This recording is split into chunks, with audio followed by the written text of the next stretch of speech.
छात्रों, हम आपके लिए 10th क्लास मैथ से एक क्लास लेकर आए। पहली क्लास है ये, फर्स्ट क्लास, ठीक है ना। और इसका टॉपिक है, अध्याय पहला है वास्तविक संख्याएं। क्या है टॉपिक? वास्तविक संख्याएं। अब प्रश्न है, देखिए पहला प्रश्न आपके सामने है, किसी परिमेय संख्या के समतुल्य परिमेय संख्या क्या होगी। अब इसमें आया है परिमेय संख्या। परिमेय संख्या क्या होता है? वे संख्याएं जिनको P/Q के रूप में लिख सकते हैं, वट परंतु Q का मान 0 नहीं होना चाहिए। Q का मान 0 नहीं होना चाहिए, ठीक है। और वे संख्याएं जिन्हें P/Q के रूप में नहीं लिख सकते हैं, उन्हें अपरिमेय संख्या कहते हैं, ठीक है। अब इसमें एक शब्द आया समतुल्य परिमेय। समतुल्य क्या है? वे संख्याएं, देखो समतुल्य का मतलब जैसे 2/3, इसका समतुल्य क्या है? 2 दूनी 4, 2 की गुणा करो, 2 की गुणा इसमें करो तो 2 की गुणा इसमें। जब इसे कट करेंगे 2 दूनी 4, 2 तिया 6, 2/3, 2/3 एक ही है ना, तो ये हुई समतुल्य में समान। समझ गए? अब कह रहा है किसी परिमेय संख्या की समतुल्य परिमेय संख्या कितनी होंगी? 1, 2, 3 या अपरिभाषित। जैसे यहां देखो, किसी परिमेय संख्या के समतुल्य परिमेय संख्याएं अनंत होंगी या अपरिभाषित। तो हमारा विकल्प कौन सा है? विकल्प डी बिल्कुल करेक्ट आंसर है। देखो एग्जाम्पल बताओ, देखो आप, जैसे 2 संख्या है 2/3, इसके पढ़े 2 दूनी 4, 3 दूनी 6, या 2 तिया 6, 3 तिया 9, या 4 दूनी 8, 4 तिया 12, डॉट डॉट। कोई निश्चित संख्या नहीं, कितनी लिखते जाओ, गुणा करते जाओ बराबर संख्या में, अंश में हर में लिखते जाओ। समझ में आ गया ना सवाल? अगला सवाल, संख्या n² - 1 8 से विभाज्य होती है यदि n है एक पूर्णांक, प्राकृत संख्या, विषम संख्या, सम संख्या। तो इस क्लास पर आगे बढ़ने से पहले ऐसे छात्र जिन्होंने अभी तक चैनल को सब्सक्राइब नहीं कर रखा है वो सब्सक्राइब कर लें, और अन्य वीडियो देखने के लिए इसकी हमारे चैनल के प्लेलिस्ट में जाएं और सभी तरह की वीडियो देखें, ठीक है। 10th मैथ की है ये, मैथ, साइंस, इंग्लिश, सामाजिक विज्ञान, ठीक है ना।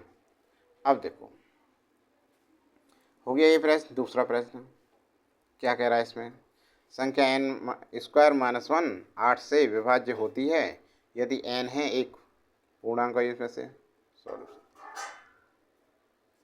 देखिए, माना हम मानते हैं x है कोई संख्या, x बराबर n² - 1 मान दिया, ठीक है ना। अब यदि हम n बराबर 1 रखें,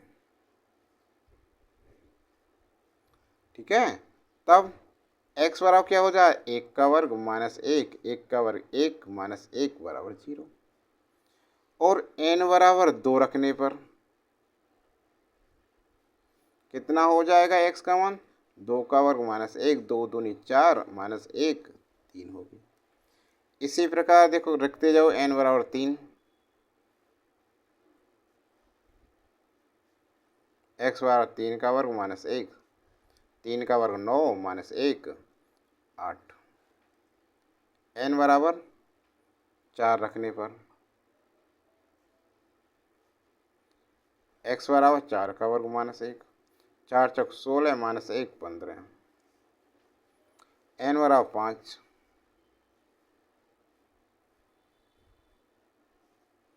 x बराबर कितना हो गया? 5 का वर्ग माइनस 1 पचम 25 माइनस 1 24 हो गया, 25 में से के, ठीक है ना। ऐसे ही डॉट डॉट रखते जाएंगे n के मान। तो ये कैसी है? विषम संख्या है। कैसा सम है बताओ?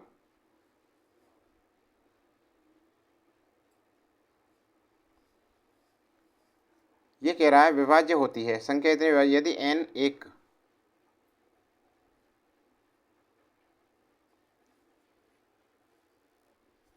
इतना तो कर लिया हमने। अब देखते हैं एन स्क्वायर माइनस एक, ध्यान दो इसे 8 से विभाज्य होती है। अब 8 से कौन सा विभाजित हो रही है? देखो 8 से ये भी कट जाएगा, 0 बार है ना, 8 से ये कट जाएगा और 8 से ये कट जाएगा।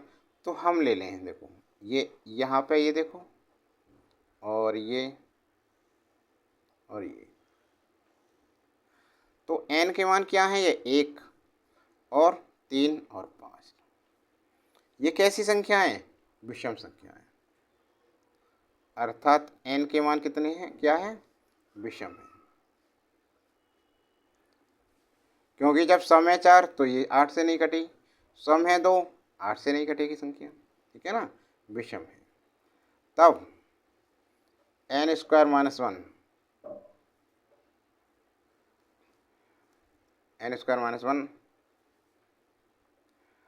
8 से विभाज्य, 8 से विभाज्य है। अतः विकल्प, देखते हैं कौन सा सही है हमारा। विकल्प सी, विकल्प सी बिल्कुल करेक्ट आंसर है।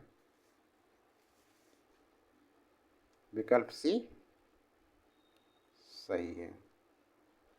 ये समझ में आ गया। अगला सवाल देखो। अब तीसरा सवाल, यदि दो धनात्मक पूर्णांकों a और b को a बराबर एक्स क्यूब वाई स्क्वायर और b बराबर एक्स वाई क्यूब के रूप में व्यक्त किया जाए जहां x और y अभाज्य संख्याएं, तो HCF a और b है। HCF a और b है, ठीक है ना। देखो सॉल्यूशन क्या दे रखा हमें? गिवन दे रखा हमें a बराबर दे रखा है एक्स क्यूब और वाई क्यूब, वाई स्क्वायर है, ठीक है ना। और जी b बराबर दे रखा है एक्स वाई क्यूब, ठीक है। इसलिए HCF a और b बराबर संख्याओं में प्रत्येक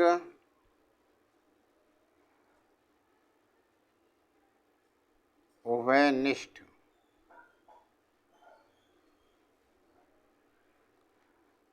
अभाज्य गुणनखंड की सबसे छोटी घात को घात का गुणनफल क्या होगा? देखो सब दोनों में देखो, इसमें और इसमें तुलना करो तो सबसे छोटी घात किस एक्स की? इसमें एक्स, और वाई की यहाँ 3 है, यहाँ 2, तो इसे लेंगे वाई की घात 2, ठीक है ना। बस यही आंसर है। तो विकल्प कौन सा सही है हमारा? विकल्प बी बिल्कुल करेक्ट है, HCF हो गया। या ऐसे भी कर सकते हैं, a बराबर एक्स क्यूब वाई स्क्वायर, 1 2 है 3 1, और b बराबर एक्स वाई गुणा वाई HCF, अर्थात या, है ना। अथवा में तो HCF कितना होगा? HCF एक तो ये मिल रहा है x, और एक ये y मिल गया, एक ये y मिल गया, गुणा वाई कितना हो गया? X y square. ऐसे भी कर सकते हैं, ठीक है ना। समझ में आ गया ना। अब अगला प्रश्न देखो, प्रश्न नंबर 4 देखिए, 15 18 और 24 का लैसे क्या होगा? तो लैसे में क्या करते हैं, ठीक है ना। सबसे पहले तो अभाज्य गुणनखंड करेंगे इसके, जो संख्या दे रखी हैं। क्या दे रखी है? 15 दे रखी है। 15 के गुणनखंड क्या होंगे? 3 पंजे 15, 3 गुणा 5। अब आज गुणनखंड करते हैं। 18 क्या होते हैं? 2 तिया 6 ती 18 हो गए जी। और 24 संख्या है, 24 के कितने होते हैं? देखो यहाँ करके दिखा दें आपके लिए। 12 कटा 2 से, फिर 2 से कटेगा 6, फिर 2 से कटेगा 3 बार, 3 से 1 बार, तो कितना हो गया? 2 दूनी 4 दूनी 8 तिया 24। अब देखो इनको हम ऐसे भी लिख सकते हैं। देखो 3 गुणा 5 एक एक पावर है, और इसकी 2 गुणा 3 की पावर कितना है? 2, और ये 2 की पावर 2 गुणा नहीं 1 2 3 है, 2 की पावर 3 गुणा 3। तो देखो एलसीएम, एलसीएम एक तो तरीका है एलसीएम का, जो इसमें मिल रहा है सबसे पहले उन्हें लिखो। तो क्या चीज़ मिलेगी तीनों में? तो ये 3 मिल रही है, 3 लिख दिया। अब 2 2 में क्या मिले? 1 2 मिल गया। और जो रह गया मिलने से वो देखो, तो एक तो 5 रह गया पहले में, इसमें 3 रह गया, इसमें 2 और 2, ठीक है ना। अब इनकी गुणा करो, 3 दूनी 6, 6 पंजे 30, 30 तिया 90, 90 दूनी 180, 180 दूनी कितना हो गया? 360 हो गया, 360 आ गया आंसर। और एक ये तरीका है, देखो सबसे संख्याओं में संबंध प्रत्येक अभाज्य गुणनखंड की सबसे बड़ी घात का गुणन करता है। सबसे बड़ी घात देखो, 2 की सबसे बड़ी घात क्या है? यहाँ देखो 2 की घात 3, इसे लिख लिया हमने। अब 3 देखो, 3 की सबसे बड़ी घात क्या है? 3 की घात 2, ये लिख लिया। 5 की सबसे बड़ी घात एक ही है, तो 5, समझे ना। अब देखो 2 की घात 3 कितना होता है? 2 दूनी 4 दूनी 8, 3 की घात 2 3 तिया 9 गुणा 5, 5 8 ने 72, 72 5 5 दूनी 10, 5 से 35 36 आ गया ना 360। तुम्हारा विकल्प कौन सा है? विकल्प डी करेक्ट आंसर है। समझ में आ गया ना? समझ गए? समझ गए। अब देखो अगला प्रश्न, देखो 5वां प्रश्न दिया गया है। लेस है 132 288, कितना लेस है? 2 संख्याएं हैं, इनका लेस है कितना? 31 68। तो में से इन संख्याओं का क्या होगा? देखो इसके लिए फॉर्मूला याद करो, में से गुणा लेस से बराबर पहली संख्या गुणा दूसरी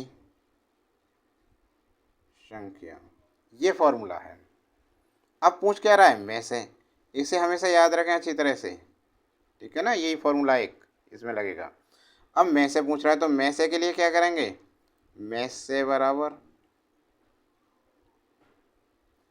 पहली संख्या गुणा दूसरी संख्या अपॉन लेस से, नीचे लेस से आ गया, ठीक है ना। बस मान रख दो। पहली संख्या क्या है? 132, दूसरी क्या है? 288, लेस से कितना है? 31 68, ठीक है। अब कटपिट करो इसकी भाई, काटते हैं ऐसे। तो देखो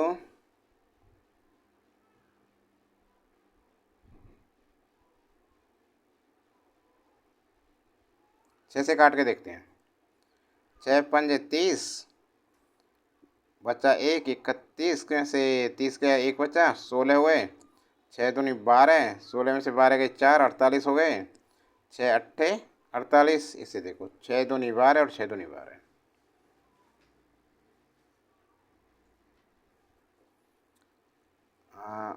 11 दूनी 22, 11 चौक 44, कितने बचे? 44, 52 में से 44 8 88, 11 अट्ठे 88, ठीक है ना। 4 1 4, 4 दूनी 8 और 4 सत्ते 28, 4 दूनी 8, 12 छिंग 72, क्या बचा? 2 गुणा 6, कितना हो गया? 2 छिक्के 12 आंसर। तो विकल्प कौन सा है? में से क्या हो गया? 12। विकल्प डी बिल्कुल करेक्ट आंसर है। ठीक है। तो छात्रों वीडियो कैसी लगी आपके लिए? अच्छी लगी तो लाइक करना, कमेंट बॉक्स में ज़रूर लिख कर बताना और ज़्यादा से ज़्यादा शेयर कीजिए। और चैनल को अभी तक सब्सक्राइब नहीं किया है तो सब्सक्राइब कर लें। ठीक है, पूरा सिलेबस कराएंगे आज से A to Z सिलेबस, कुछ नहीं छोड़ेंगे, इससे बाहर कुछ आ ही नहीं सकता है। ठीक है, और अन्य वीडियो देखने के लिए, अन्य क्लास देखने के लिए चैनल की प्लेलिस्ट में जाएं।